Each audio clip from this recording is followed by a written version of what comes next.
DJI nggak ada capek-capeknya tahun ini udah ngeluarin drone banyak banget. Dan belum lama ini, mereka beneran mengumumkan DJI Mini 3 yang tanpa tagline Pro-nya. Apakah worth it untuk kalian pertimbangkan? Kita akan bahas, tapi pastiin kalian simak videonya sampai habis.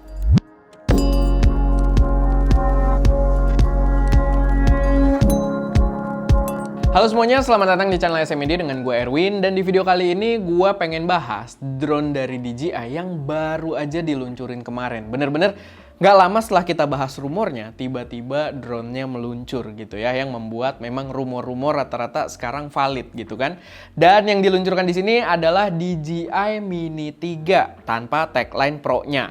Buat sedikit info dulu, nih kita ada, gue pakai peraga aja, tapi ini adalah Mini 3 Pro sebenarnya karena kita belum pegang si Mini 3 ini.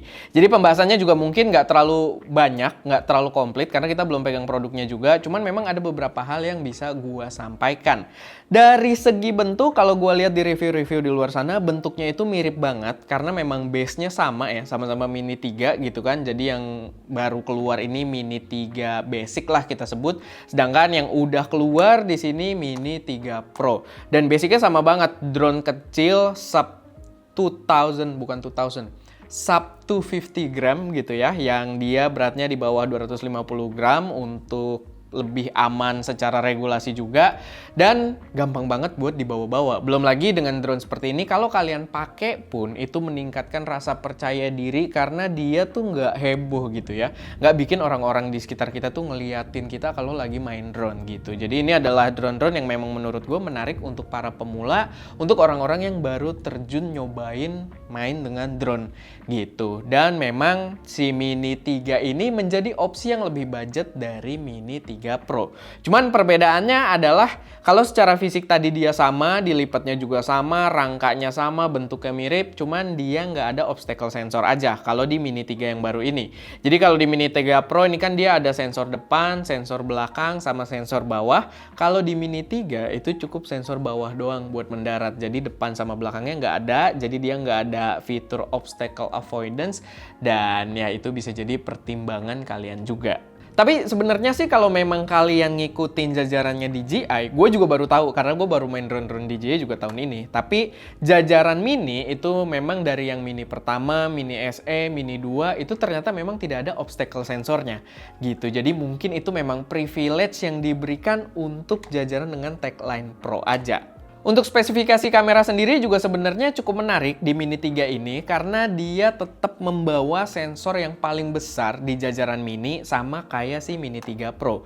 Jadi dia ukuran sensornya itu 1/1.3 inch. Cuman bedanya kalau di Mini 3 Pro itu 48 megapiksel, sedangkan kalau di Mini 3 biasa itu cuma 12 megapiksel doang. Perbedaan yang lumayan jauh tapi sebenarnya menarik kalau kalian udah familiar dengan megapiksel kamera gitu ya, dimana dengan megapiksel lebih kecil harusnya drone tersebut lebih aman dari noise kalau dipakai di mode low light gitu ya, di kondisi cahaya yang agak minim. Dan memang gue lihat di beberapa pengetesan YouTuber luar, salah satunya Potato Jet, itu ketika video-video low light sunset gitu, gambarnya cukup bagus gitu, yang membuat gue jadi cukup tertarik gitu dengan sensor yang mungkin ini sensornya beda, di develop lagi dengan ukuran per pikselnya yang jadi lebih gede, jadi lebih aman buat dipakai low light. Cuman kalau kondisinya cahaya sangat-sangat cukup, kalian lagi moto gunung misalkan di mode foto ya terutama, itu memang ketajamannya akan sangat berbeda biasanya antara 48 megapiksel dengan si 12 megapikselnya. Jadi detail-detail yang diangkat otomatis bakal berbeda. Cuman ya itulah plus minus. Tapi yang jelas di Mini 3 ini karena udah nggak ada tagline Pro-nya, dia menghilangkan fitur Designer Like 10 bit-nya. Jadi nggak ada warna flat di yang Mini 3. Dan ya itu salah satu privilege yang diberikan ke Pro aja yang menurut gua memang masuk akal juga. Cuman masih soal kamera sih, karena konsepnya drone-nya sama gitu ya. Drone-nya mirip banget gitu kan, mekanismenya juga sama, jadi dia tetap membawa fitur utamanya yaitu adalah True Vertical Shooting, dimana sistem gimbal yang dibawa itu sama dengan Mini 3 Pro, dia kameranya bisa miring. Jadi buat kalian yang lebih banyak bikin konten-konten untuk TikTok, Instagram Reels, YouTube Short, dan lain sebagainya, mungkin yang menggunakan aspek rasio vertikal, pastinya udah cakep banget. Yang menarik juga di drone ini adalah klaim durasi terbangnya sendiri yang cukup fenomenal gitu ya.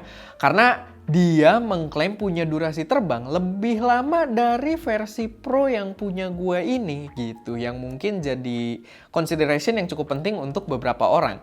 Dan sebenarnya cukup masuk akal karena secara teknologi dia ada beberapa yang dilimitasi. Kayak dia udah nggak perlu running obstacle sensor lagi karena udah nggak ada di Mini 3 tersebut.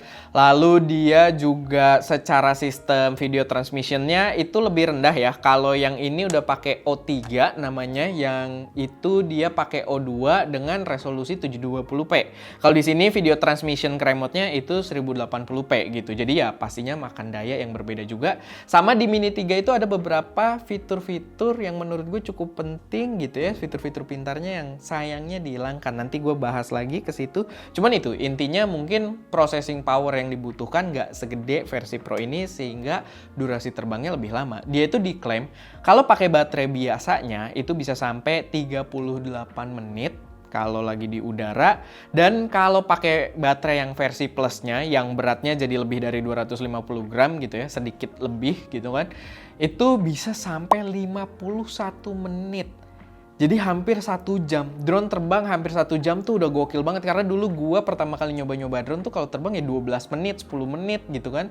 Dan itu idealnya gitu. Pas dipakai paling 9 menit gitu kan. Ya ini juga 51 menit idealnya. Pas dipakai ya paling sekitar 40-an menit. Tapi tetap itu luar biasa gitu klaimnya. Karena di sini pun di Mini 3 Pro klaim dari DJI-nya sendiri itu kalau pakai baterai yang plus, yang kalau di Mini 3 51 menit, dia cuma dapat klaimnya itu 47 menit.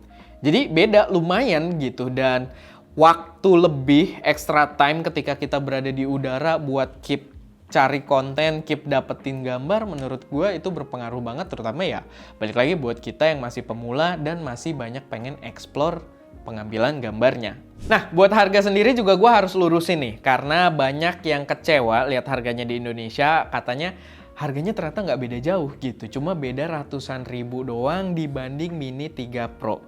Sebenarnya secara value bedanya lebih jauh dari ratusan ribu gitu ya, nggak sedekat itu juga. Memang dia mungkin beberapa ekspektasinya murah banget parah, tapi ternyata enggak gitu kan. Tapi ya gapnya sebenarnya agak lumayan. Karena gini, memang kalau si Mini 3 itu yang versi remote biasa itu dijual 11.650.000, dan yang versi dengan RC remote yang ada layarnya di remote-nya itu seharga 14 juta. Padahal Mini 3 Pro itu yang pakai RC remote itu 14.700.000. Jadi yang versi RC remote-nya cuma beda 700.000. Cuman yang harus kalian paham, apa yang dijual sebenarnya agak berbeda. Karena kalau si Mini 3 ini yang dijual di Indonesia, dua versi tersebut itu dua-duanya udah menggunakan Flymore Combo gitu. Dua-duanya udah dapat baterai ekstra, udah dapat tas, udah dapat propeller ekstra yang agak banyak juga dibandingkan versi yang tanpa Flymore gitu.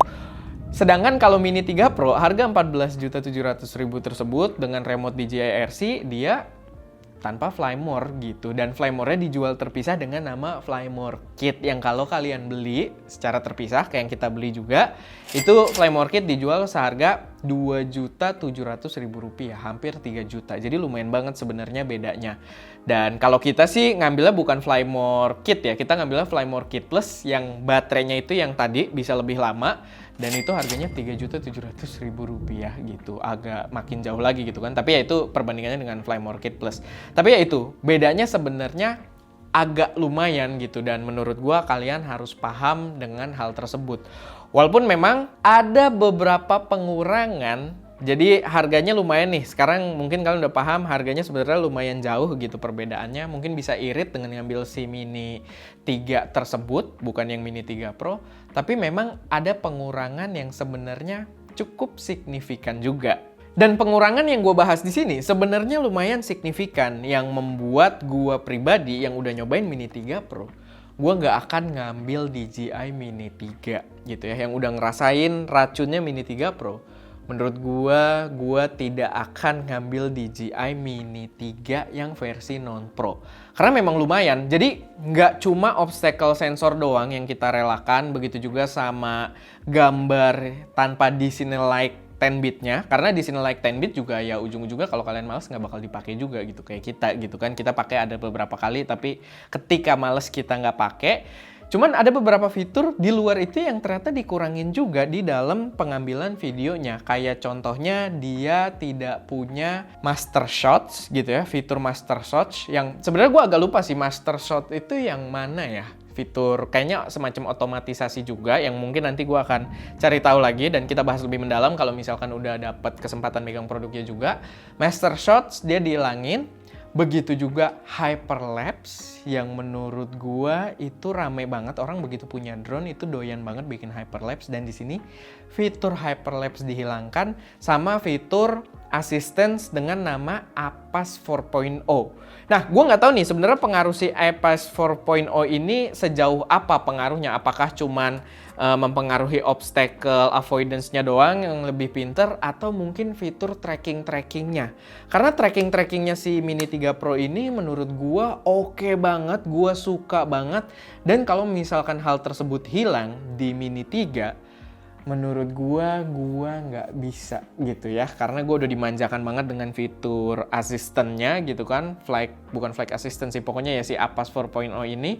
Ya balik lagi gua nggak tahu pengaruhnya seapa ke dalam fitur otomatisasinya, tapi kalau misalkan cukup signifikan atau bahkan menghilangkan fitur-fitur pintar kecuali quick shot, ya menurut gua tidak akan ngambil si Mini 3 gitu. Gua lebih baik nabung lagi, walaupun cukup signifikan ya.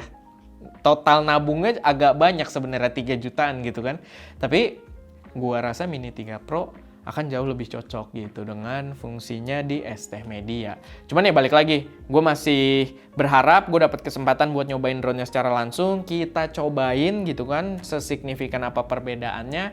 Tapi ya so far dari apa yang gue pelajari di review-review luar, gue tidak akan merelakan Mini 3 Pro untuk menghemat budget ngambil ke Mini 3 gitu. Karena ternyata apa yang dikurangin cukup signifikan.